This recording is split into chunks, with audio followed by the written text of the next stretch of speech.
हरे कृष्णा। हम श्री डोंगरे जी महाराज द्वारा रचित श्री भागवत रहस्य का पाठ कर रहे हैं।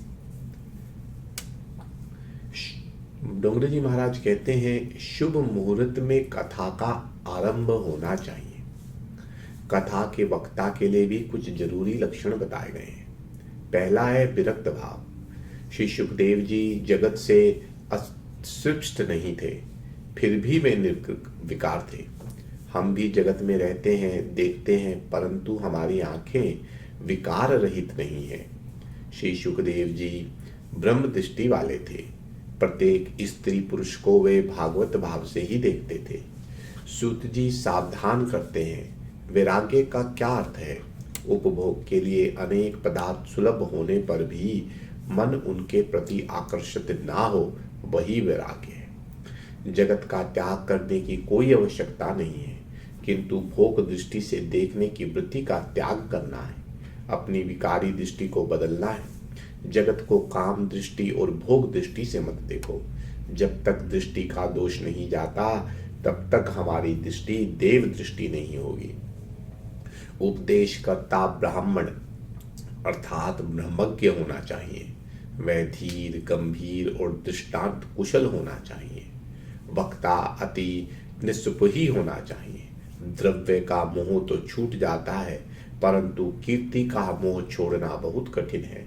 जीव कीर्ति का मोह रखता है और वह भक्ति नहीं कर सकता। जब भी कथा श्रवण करें, संसार से निर्लिप्त होकर करें। कथा में बैठकर भी घर बार और धंधे की बात सोचने से मन विकृत होता है। अन्य सभी चिंता छोड़कर कथा में बैठो। वक्ता और श्रोता को चाहिए कि वे आंखें, मन, वाणी, कर्म और प्रत्येक इंद्री से ब्रह्मचर्य का पालन करें। मन स्थिर करने के लिए उद्वीरता होना जरूरी है। क्रोधित होने से पुण्य का क्षय होता है। वक्ता और श्रोता क्रोध ना करें। विधि पूर्वक कथा श्रवण करने से उसका फल प्राप्त होता है। प्रेम से कथा का श्रवण करने वाले वैष्णव यमपुरी में नहीं जाते, वे वैकुंठ में जाते हैं। भागवत की कथा का श्रवण जो प्रेम से करता है, उसका संबंध भगवान से जुड़ता है। भागवत भगवान का साक्षात स्वरूप है। वेदांत में अधिकार और अधिकारी की अच्छी चर्चा की गई है। सबको वेदांत का अधिकार नहीं है। नित्य नित्य वस्तु विवेक, शम दामादि, क्षण संपत्ति, वैराग आदि के बिना वेदांत अधिकार प्राप्त नहीं हो सकता। वेदों के 3 विभाग किए गए हैं, कर्म कांड, ज्ञान कांड और उपासना कांड। उसी प्रकार उनके अधिकारी भी निश्चित किए गए हैं, किंतु भागवत हर किसी के लिए है। भागवत का आश्रय लोगे तो वह तुम्हें भगवान की गोद में बिठाएगा। वह तुम्हें निर्भय और निस्संदेह करेगा। भागवत में 18,000 श्लोक हैं। खान पान, व्यवहार, पत्र लेखन आदि सभी कार्य की विधि भागवत में बताई गई है। ऐसे ग्रंथ का अवलंबन करने से सभी प्रकार का ज्ञान प्राप्त होता है। यह ग्रंथ पूर्ण है। भागवत नारायण का स्वरूप है। जगत और ईश्वर, जीव और ईश्वर आदि से संबंधित ज्ञान भागवत से प्राप्त होगा। श्रवण की गई बातों का मनन करो और उसे व्यवहार में कार्यान्वित करो। केवल ज्ञान व्यर्थ है। जीवन व्यवहार के काम में लाया हुआ ज्ञान ही सार्थक होगा। प्रभु के दिव्य गुण जीवन में उतारो। पूर्व जन्म का विचार ना करो। जनक राजा ने याज्ञवल्क ऋषि से पूर्व जन्म के जीवन लीला देखने की मांग की। याज्ञवल्क ने मना करते हुए कहा, उसे देखने से दुख होगा। फिर भी जनक राजा ने दुराग्रह किया। ऋषि ने राजा को पूर्व जन्म का जीवन दिखाया। राजा ने देखा कि उनकी पुत्री पूर्व जन्म में उनकी माता थी। उन्हें बहुत दुख हुआ। अतः यही अच्छा है कि पूर्व जन्म का विचार ना करें और इसी जन्म को सार्थक करने का प्रयत्न करें। ये मेरे से गलती हो गई यहाँ पे। महाराज जनक ने देखा कि पूर्व जन्म की उनकी माता इस जन्म की उनकी पत्नी थी। तो अर्थात इस जन्म में पत्नी थी, पर पिछले जन्म में उनकी माता थी, इसलिए उनको बहुत दुख हुआ। भगवान के साथ ही विवाह करो और दूसरों का भी विवाह कराओ। तुलसी राधा रानी का स्वरूप है। तुलसी विवाह का अर्थ है अपना भगवान के साथ विवाह। चतुर्मास में संयम और तप करने के पश्चात ही तुलसी विवाह हो सकता है। संयम का पालन करोगे तो, तप करोगे तो ईश्वर मिलेंगे। आत्मा का धर्म है प्रभु के सम्मुख जाना। इस प्रकार से श्री डोंगरे जी महाराज ने बड़े ही सुंदर भाषा में भागवत महात्म्य कहा है। इस महात्म्य की और 2-4 रिकॉर्डिंग है जिन्हें आप सुन सकते हैं। इस पूरे भागवत महात्म्य को सुनने से भागवत सुनने का आनंद और उसके लिए जीव की उत्कृष्टता बहुत ज्यादा बढ़ जाती है। तो आइए इसके बाद श्रीमद् भागवत के पहले स्कंद का पाठ शुरू होता है।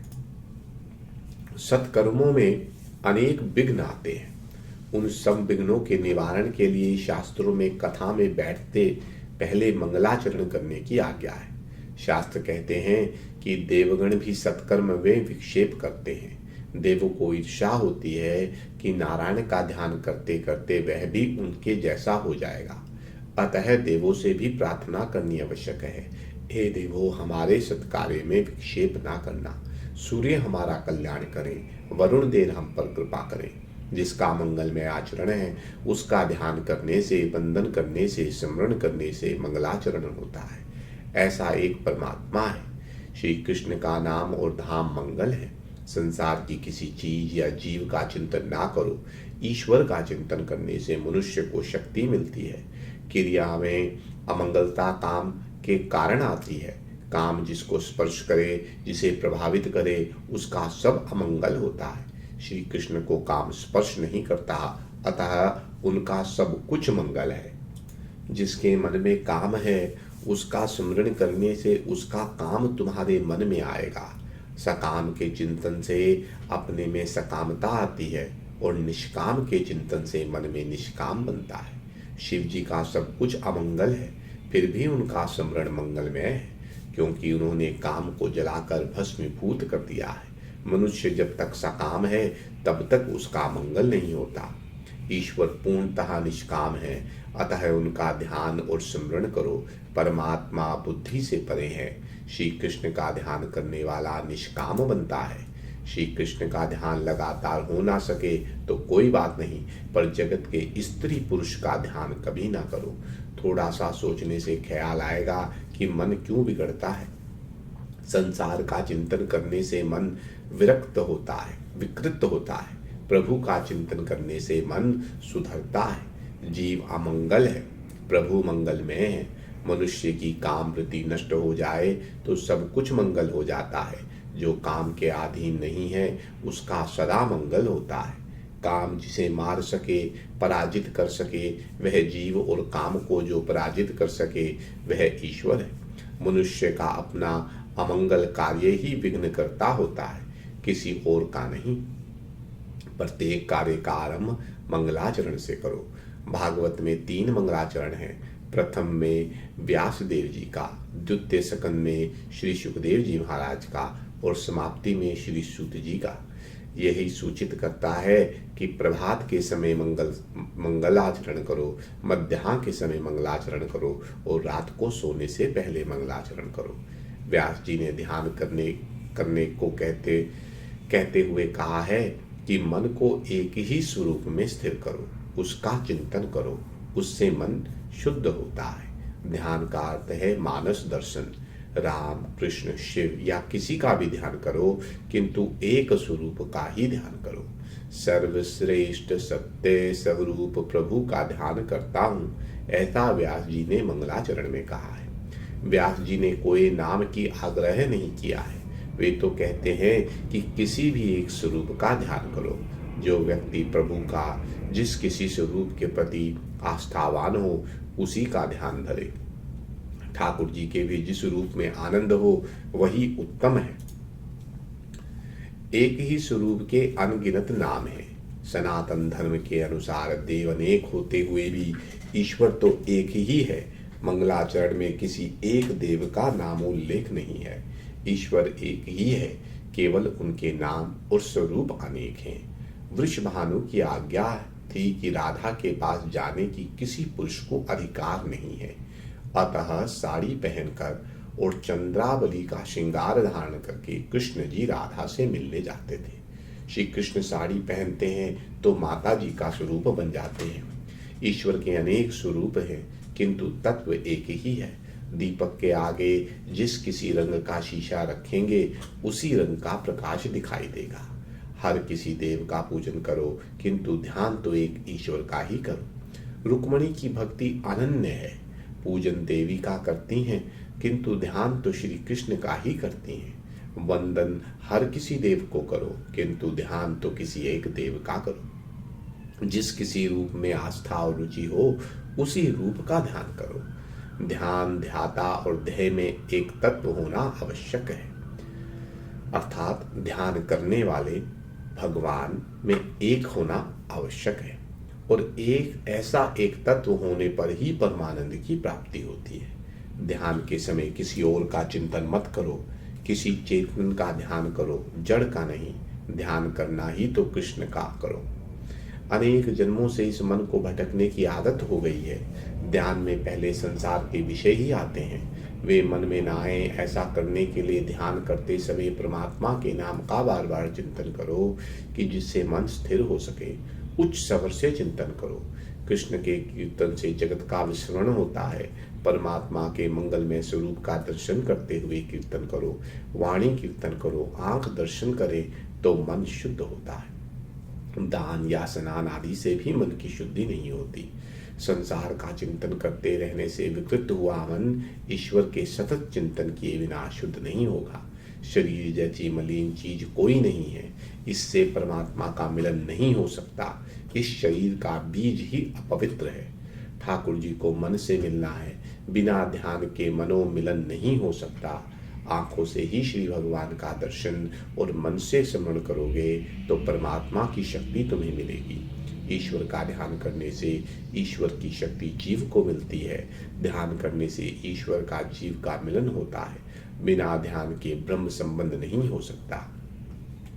ध्यान के परिपक्व दशा ही समाधि है। वेदांत में इसे जीव मुक्ति माना जाता है। समाधि दीर्घ समय तक रहने से ही ज्ञानियों को जीते जी ही मुक्ति का आनंद मिलता है। भागवत में बार बार कहा गया है कि ध्यान और जप करो। हर एक चरित्र में इसका वर्णन किया गया है। पुनरुक्ति दोष नहीं है। किसी सिद्धांत को बुद्धि में दृढ़ करने के लिए उसे बार बार कहना पड़ता है। भागवत के प्रत्येक स्कंद में इस जप ध्यान की कथा है।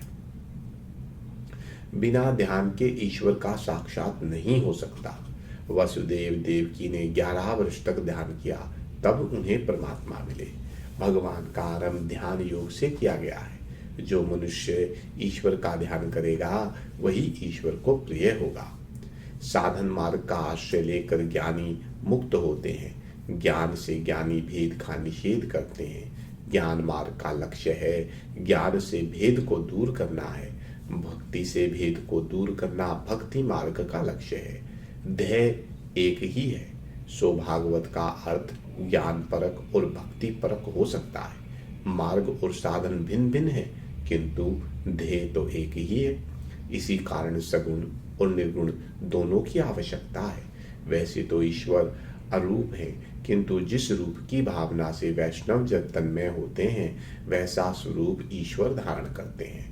सगुण निर्गुण दोनों स्वरूप को भागवत में निरूपण है।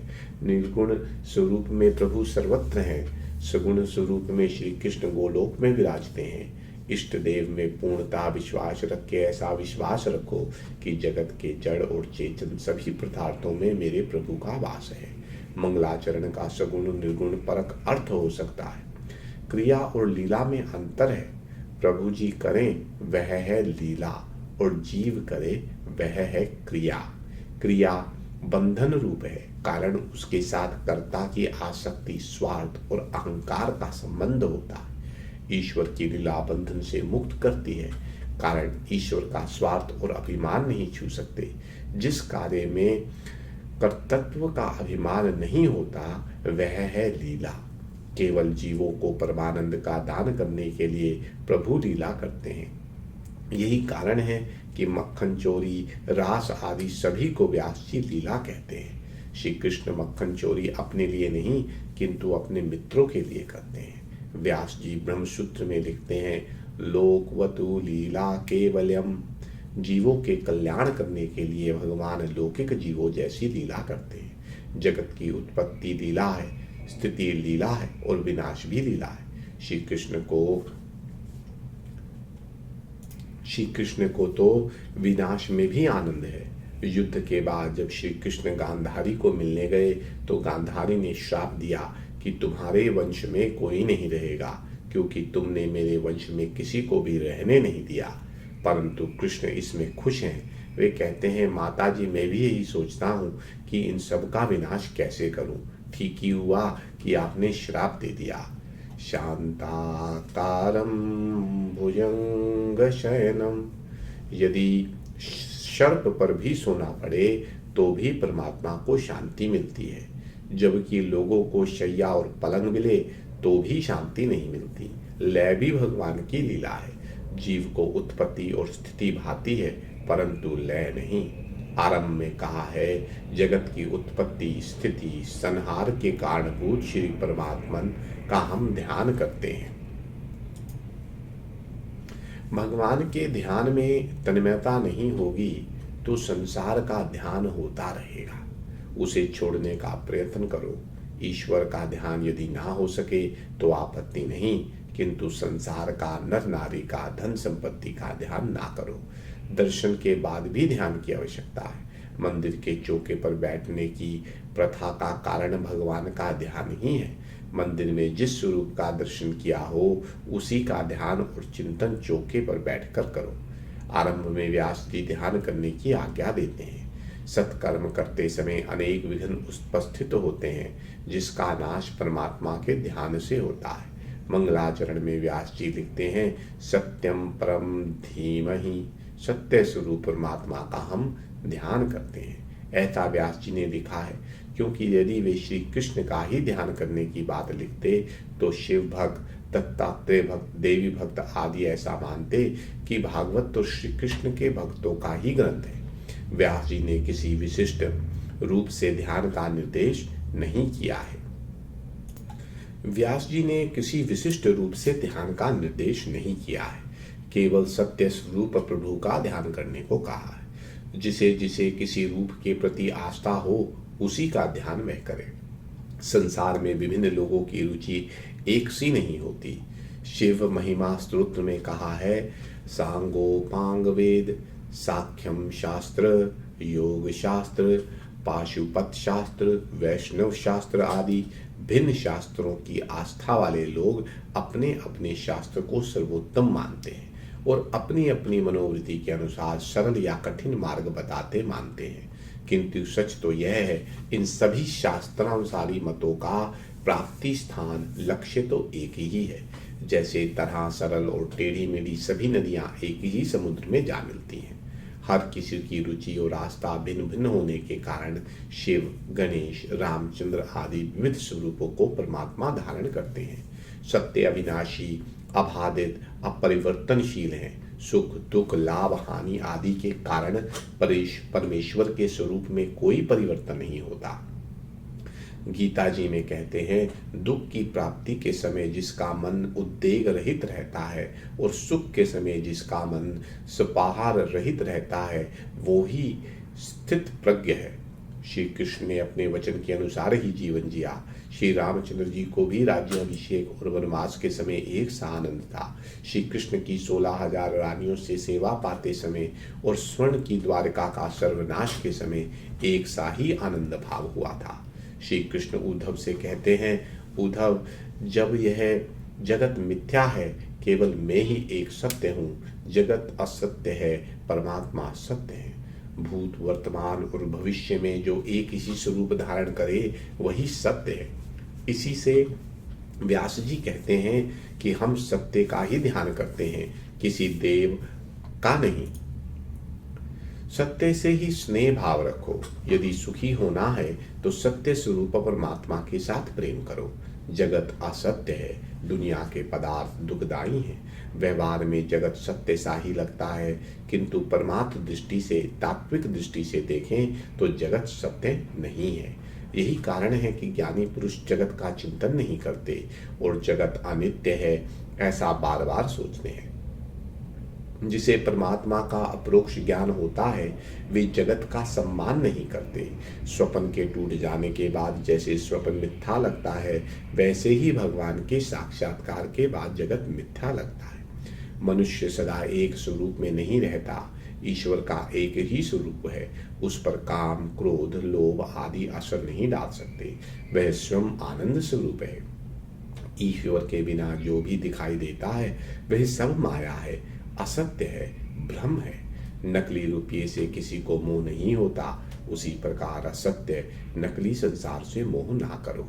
स्त्री पुरुष मिलन सुखद है, किंतु वियोग अति दुखद है। वियोग दुखदाई है ऐसा समझकर इस जगत के जीवों से प्रेम ना करो।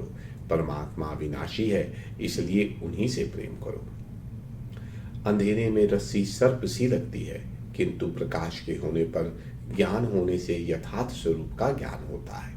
इस सर्प रज्जु न्याय की दृष्टि से ही इस असत्य संसार को अज्ञानी मानव सत्य मानता है। जगत को भास ईश्वर के प्रति अज्ञान होने के कारण ही होता है। ईश्वर का ज्ञान ना होने से ही तुम्हें यह जगत लगता है। वैसे तो यह दृश्य जगत भ्रामिक है, मिथ्या है, किंतु परमात्मा पर आधारित होने के कारण यह सत्य सा लगता है। परमात्मा सत्य है, इसलिए जगत असत्य होने पर भी सत्य सा ही लगता है। जगत का अधिष्ठान आधार ईश्वर है और ईश्वर सत्य है, जो जगत भी सत्य लगता है। यदि राजा नकली मोतियों की माला पहने, फिर भी उसकी प्रतिष्ठा के कारण जनता को उस हार को असली मोतियों का ही मानेगी। गरीब व्यक्ति को सच्चे मोतियों का हार उसकी गरीबी के कारण नकली ही समझा जाएगा। इस तरह यह जगत नकली मोतियों का हार है, जिसे परमात्मा ने अपने गले में पहन रखा है। जगत में रहते हुए उसे मिथ्या समझो। दृश्यमान चीज नाशवान होती है, यत् दृश्यम तद नष्टम। इसलिए बाह्य दृश्यमान जगत को आभास मात्र समझो। भागवत के प्रथम संगत के पहले अध्याय का दूसरा श्लोक भागवत का प्रस्तावना रूप है।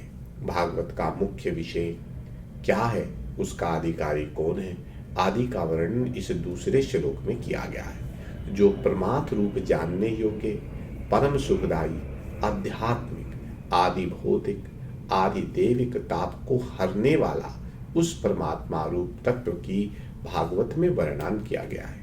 जिस धर्म में कोई कपट नहीं है, ऐसे निष्ठ कपट धर्म भागवत के मुख्य विषय हैं। नारद जी ने वाल्मीकि जी को राम मंत्र का जाप करने को कहा। वाल्मीकि जी ने भूल से राम के बदले मरा मरा जपना लगे, फिर भी उनको फल तो राम मंत्र के जाप से ही मिला। अतिशय पापी के मुख से आसानी से राम नहीं निकलता है। भगवान का हृदय में प्रवेश होने से पाप बाहर निकल पड़ता है, सो पाप भगवान का नाम नहीं लेने देता। भागवत का मुख्य विषय है निष्काम भक्ति। जहाँ भोगेच्छा है वहाँ भक्ति नहीं होती। भोग के लिए की गई भक्ति से भगवान प्रसन्न नहीं होते। भोग के लिए भक्ति करने वाले को संसार प्यारा है, भगवान नहीं।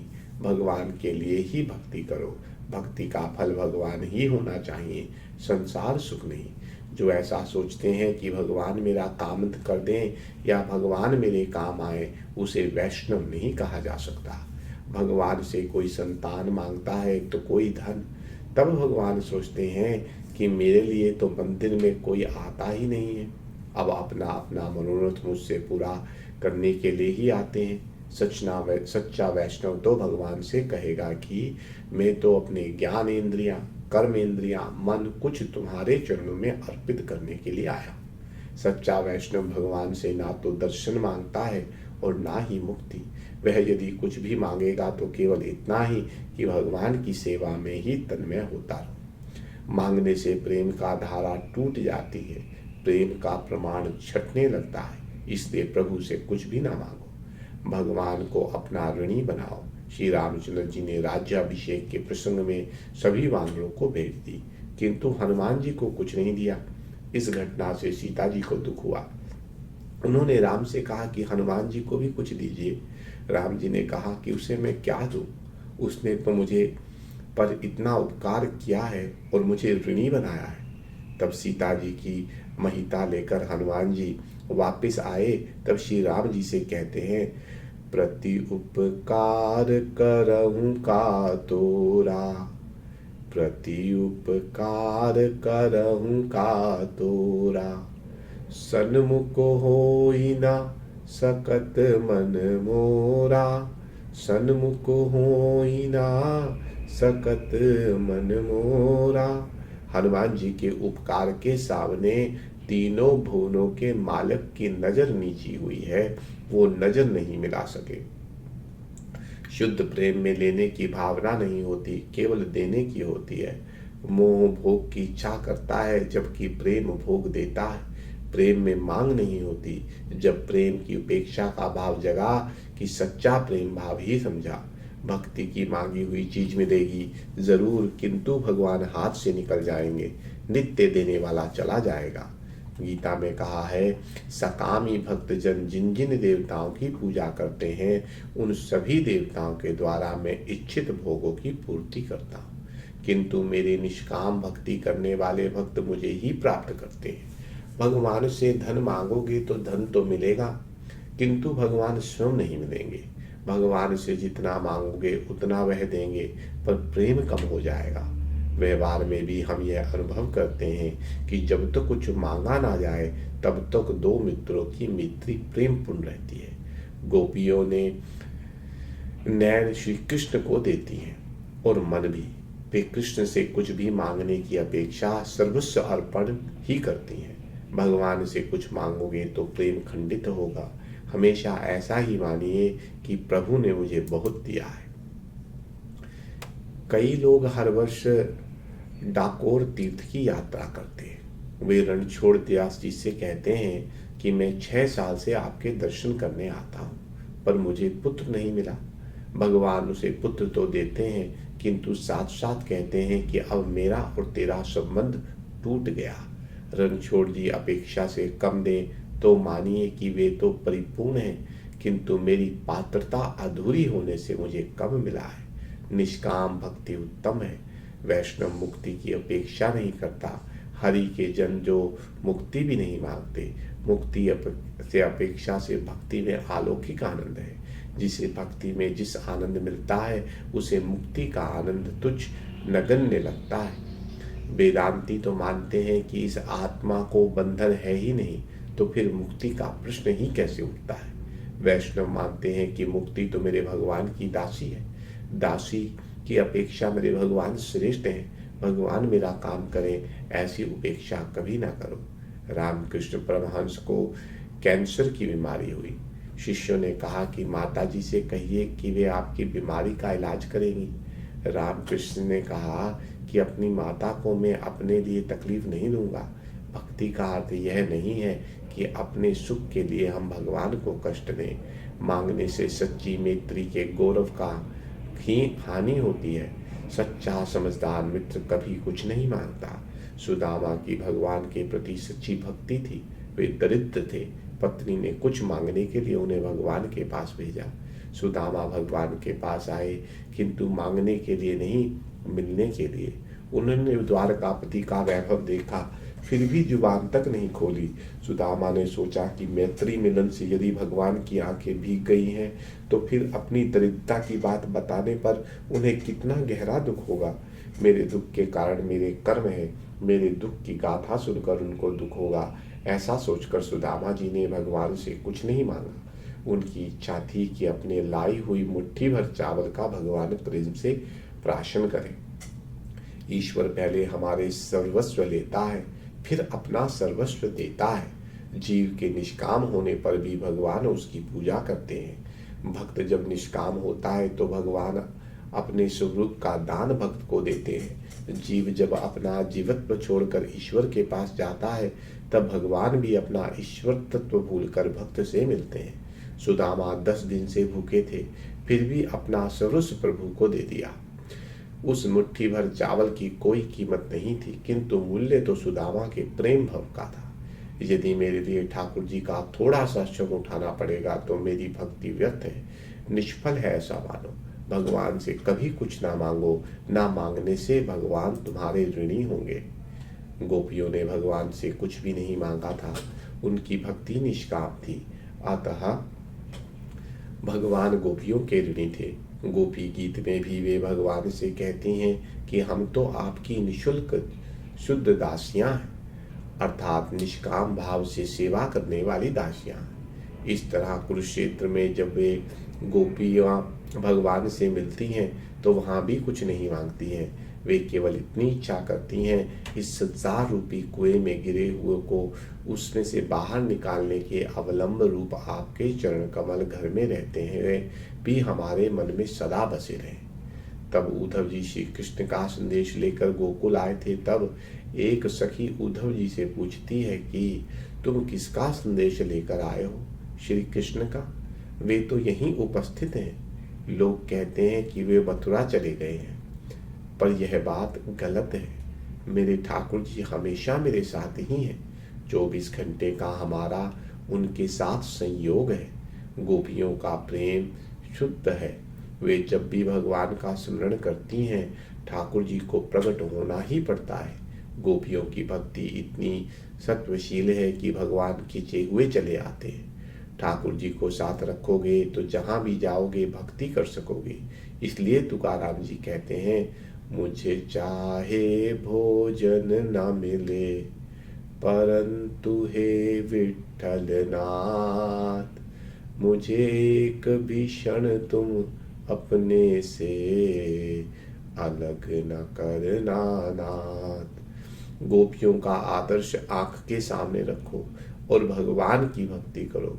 सुदामा की निष्काम भक्ति का याद रखकर प्रभु की भक्ति करो। सुदामा और गोपियां जैसी भक्ति सीखो। तुम अपना सर्वस्व भगवान को अर्पण करो। ऐसा होने पर भगवान भी अपना सर्वस्व तुम्हें देंगे। निष्काम भक्ति ही भागवत का मुख्य विषय है। निष्काम भक्ति ही श्रेष्ठ भक्ति है। निष्काम भक्ति का श्रेष्ठ दृष्टांत है श्री कृष्ण के प्रति गोपियों की निष्काम ममता, निष्काम प्रेम। गोपियां तो मुक्ति की भी इच्छा नहीं रखती। श्री कृष्ण का सुख ही अपना सुख है, ऐसा गोपियां मानती हैं। एक सखी ने उद्धव जी से कहा कि श्री कृष्ण के वियोग में हमारी कैसी दशा है वह आपने देखी। मथुरा जाने पर श्री कृष्ण से कहना कि यदि आप मथुरा में सुख से रहते हैं तो हमारे सुख के लिए ब्रज में आने का कष्ट ना करें। हमारा प्रेम अपने सुख के लिए नहीं किंतु श्री कृष्ण को ही सुखी रखने के लिए है। श्री कृष्ण के वियोग में हम दुखी हैं और विलाप करती हैं, परंतु हमारे विरह में यदि वे मथुरा में सुख से रहते हैं तो वे सुखी रहे। हमारे सुख के लिए वे यहाँ ना आए। यदि अपने सुख के लिए वह यहाँ आना चाहें तो अवश्य पधारे। शांडिल्य मुनि ने अपने भक्ति सूत्र में लिखा है, सत्सुखे स्विक्थम प्रेम लक्षणम। दूसरे के सुख में सुख का अनुभव करना ही सच्चे प्रेम का लक्षण है। गोपी प्रेम की पागल अवस्था में भगवान का अनुभव करती है। सखी सोचती है कि मैं वहां मिलने गई और मेरे मिलने से मेरे ठाकुर जी को कुछ कष्ट हुआ तो वे तो राजा हैं, और यदि उनको कुछ लज्जा हुई कि मैं इस गांव की ग्वालिन के साथ खेलता था तो नहीं, मुझे मथुरा नहीं जाना है। मेरे प्रेम में कुछ ना कुछ न्यूनता ही रही गई होगी, इसलिए वे मुझे छोड़कर चले गए। मेरा प्रेम यदि सच्चा है तो वे अवश्य गोकुल लौट कर आएंगे। उस समय तक मैं विरह दुख सहन करती रहूंगी। इसलिए श्री कृष्ण कहते हैं कि मुझे गोकुल में जो आनंद गोपियों से मिला है वह द्वारका में नहीं है। गोपियों का प्रेम निष्काम है। भगवान का जो आश्रय लेता है वह निष्काम बनता है। गोपियों की ऐसी निष्काम भक्ति से परमात्मा गोपियों के ऋणी हुए। गोपी प्रेम की महिमा दर्शनीय है। किसका निष्काम प्रेम श्रेष्ठ है, रानियों का या गोपियों का? वो दिखाने के लिए श्री कृष्ण ने एक बार बीमार होने का नाटक किया। कोई भी औषधि सफल नहीं हुई। तब नारद जी वहां पधारे। उन्होंने कहा कि जो कोई वैष्णव भक्त अपनी चरण रज दे तो श्री कृष्ण की बीमारी दूर हो सके, किंतु कोई अपनी चरण रज देने को तैयार नहीं हुआ। तब रानियों से चरण रज मांगी तो उन्होंने कहा हम नहीं देंगे, यह तो महापाप है, हमें नरक में जाना पड़ेगा। कोई भी तैयार नहीं हुआ। अंत में बात गोपियों तक पहुंची। गोपियों ने कहा अगर हमारी चरण रज से वे ठीक हो सकते हैं तो हम देने के लिए तैयार हैं, हम नरक यातना भी भुगतने लेंगी। उन्होंने अपनी चरण रज दे दी। श्री कृष्ण की बीमारी दूर हो गई और ऐसे सच्चे निष्काम प्रेम की परीक्षा भी हो गई। भागवत का फल है निष्काम भक्ति। गोपियों जैसी निष्काम भक्ति की आदत डालो, भक्ति से मुक्ति मिलती है। भक्ति के बिना ज्ञान और वैराग्य प्राप्त नहीं होता। बिना ज्ञान के भक्ति अंधी है और बिना भक्ति के ज्ञान पंगु है। भागवत सबके लिए है, वेदांत सबके लिए नहीं है। वेदांत का अधिकारी सबको नहीं दिया गया है। जिसको ब्रह्म को जानने की जिज्ञासा हो उसी के लिए वेदांत है। जिसने सत्य संपत्ति की प्राप्ति की हो वही वेदांत का अधिकारी है। किंतु भागवत तो सबके लिए है। भागवत का अधिकार वैसे तो सभी के लिए ही बताया गया है, फिर भी कहा है कि शुद्ध अंतःकरण वाले पुरुषों के जानने के योग्य परमात्मा का निरूपण इसमें किया गया है। निरस्तर होकर कथा सुनो।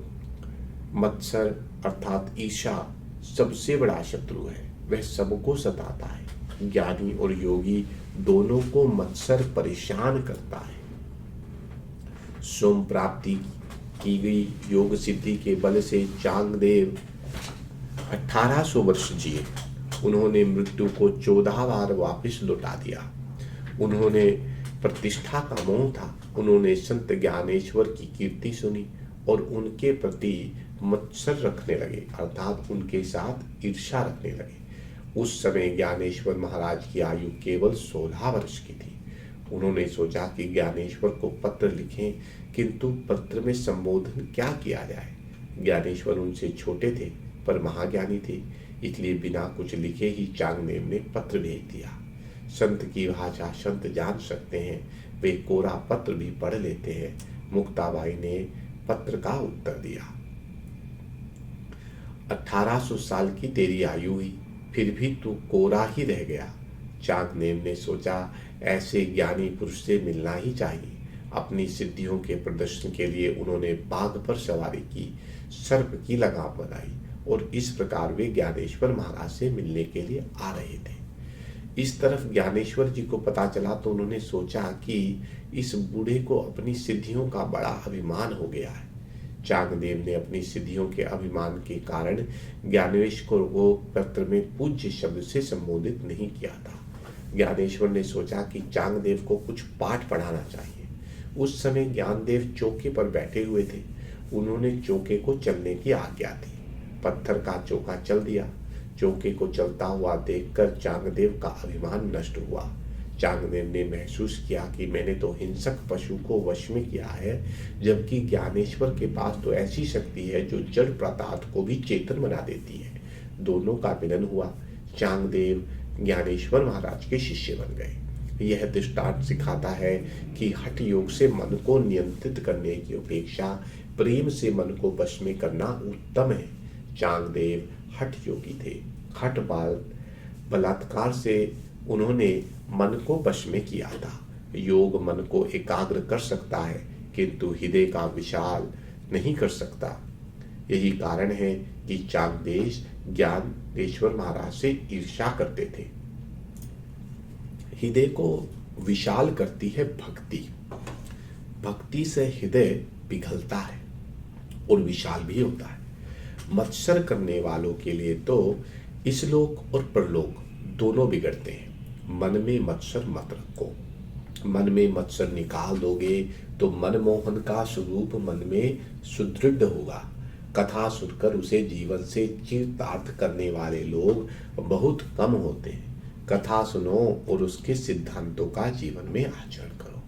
इसलिए कहा गया है, जब सुकृति पुरुष उन्हें सुनने की इच्छा होती है, अर्थात कथा सुनने की इच्छा होती है, उस समय ईश्वर उसी के हृदय में आकर बंदी हो जाते हैं। भागवत कथा का श्रोता निष्काम और निर्मत्सर होना बन जाता है। मनुष्य जब तक निर्मत्सर ना बने तब तक उसका उद्धार नहीं होता। जैसी भावनाएं दूसरों के लिए रखोगे वैसी ही भावना वे अपने लिए रखेंगे। दूसरों के साथ वैर भाव करने वाला व्यक्ति अपने साथ ही वैर भाव करता है, क्योंकि सबके हृदय में ईश्वर का वास है। नेमी शरण में 88,000 ऋषियों का ब्रह्म सूत्र हुआ। उस ब्रह्म सूत्र में एक बार सूत जी महाराज पधारे। शौनक जी ने सूत जी से पूछा कि जीव मात्र का कल्याण कैसे हो। आप कल्याण का सरल और सुलभ मार्ग हमें बताइए। कलयुग के शक्तिहीन मनुष्य भी जिसका उपयोग कर सकें, ऐसा कोई साधन बताइए। कलयुग के मनुष्य मंदबुद्धि और भोगी होंगे, इसलिए कठिन मार्ग अपना नहीं सकेंगे। कलयुग में मनुष्य खुद को प्रवीण समझता है, किंतु संसार के विषयों के पीछे जो लगा रहे हैं उसे प्रवीण कैसे कहा जाए। शास्त्रों कहता है कि सब काम छोड़कर भजन करो, 1000 काम छोड़कर स्नान करो, लाख काम छोड़कर दान करो और करोड़ काम छोड़कर प्रभु का स्मरण करो, ध्यान करो और सेवा करो। कलयुग में तो मनुष्य अपना सब काम खत्म करके रात को माला करने बैठ जाता है, किंतु ऐसा नहीं करना चाहिए। प्रभु का नाम का जप करने के बाद सब काम करो, करोड़ों काम को छोड़कर भगवान का स्मरण करो। कलयुग के मनुष्य जो काम करना है वही नहीं करते, और जिसे नहीं करना है वह पहले करते हैं, इसलिए व्यास जी ने उन्हें मंद बुद्धि कहा है। शौनक जी सूत जी से पूछते हैं, कलयुग में जब अधर्म बढ़ता है तब धर्म किसका आश्रय लेता है। प्रथम स्कंद का प्रथम अध्याय प्रश्न अध्याय कहलाता है। शौनक जी सूत जी से कहते हैं कि प्रभु की कृपा के कारण ही हम आपसे मिले हैं। समुद्र पार करने वाले को जैसे नाविक का आसरा है, वैसे ही हम आपसे मिले हैं। आप हमारे केवट हैं। कुछ ऐसी रीति से कथा सुनाइए कि जिससे हमारा हृदय द्रवित हो जाए। शौनक जी सूत जी से कहते हैं, प्रभु की कृपा के कारण ही हम आपसे मिले हैं। मनुष्य को जब परमात्मा से मिलने की आतुरता होती है तब संत का मिलन होता है। जैसे अतिशय भूख लगी हो और भोजन मिल जाए तो भोजन स्वादिष्ट और अच्छा लगता है, ऐसे मनुष्य को परमात्मा मिलन की भूख जब ना लगे तब तक संत भी नहीं मिलते, और तब तक संत मिलने पर भी उनके प्रति सद्भाव नहीं जागता। इसका कारण यह है कि जीव को भगवत दर्शन की इच्छा ही नहीं हुई है। संत और श्रोता के अधिकार भी सिद्ध होने चाहिए। कथा श्रवण के 3 अंग हैं। श्रोता मन को एकाग्र करके श्रद्धा से कथा सुने, सो श्रद्धा पहला अंग है।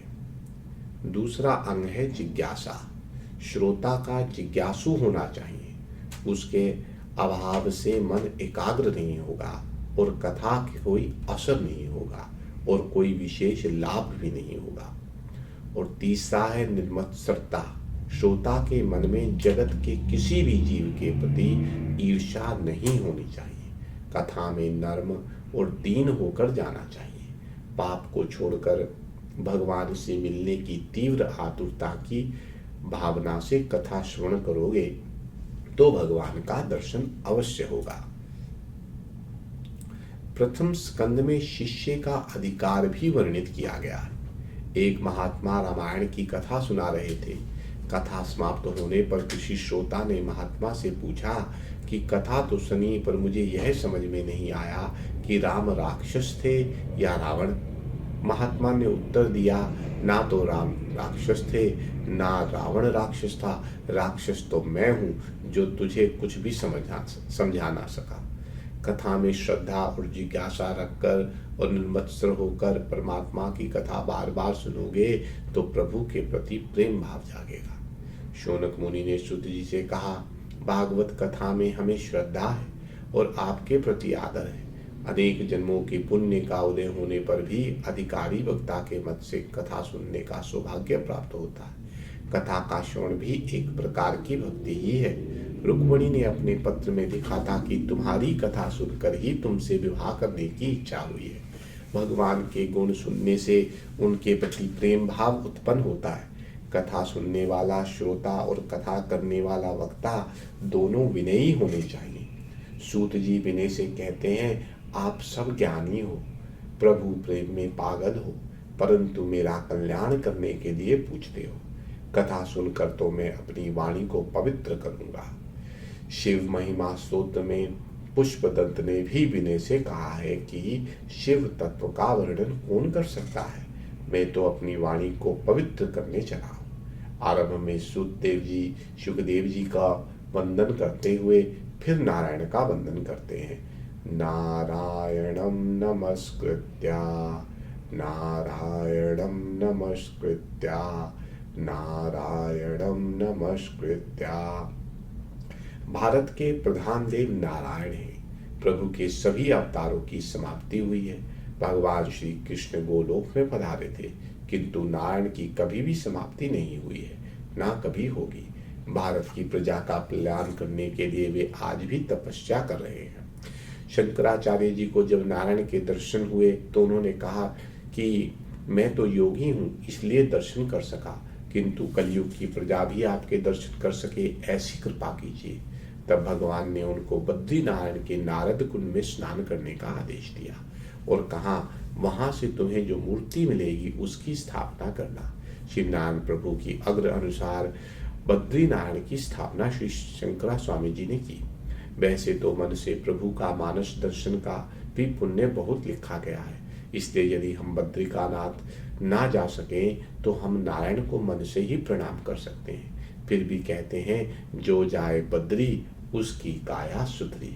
तो अगर हो सके तो आप भी बद्री नारायण जाइए और भगवान बद्रीनाथ के दर्शन कीजिए। इसी के साथ मैं अपनी वाणी को विराम देता हूँ और फिर अगली रिकॉर्डिंग में आगे की कथा करेंगे। श्रीमन नारायण नारायण नारायण, लक्ष्मी नारायण नारायण नारायण, श्रीमन नारायण नारायण नारायण।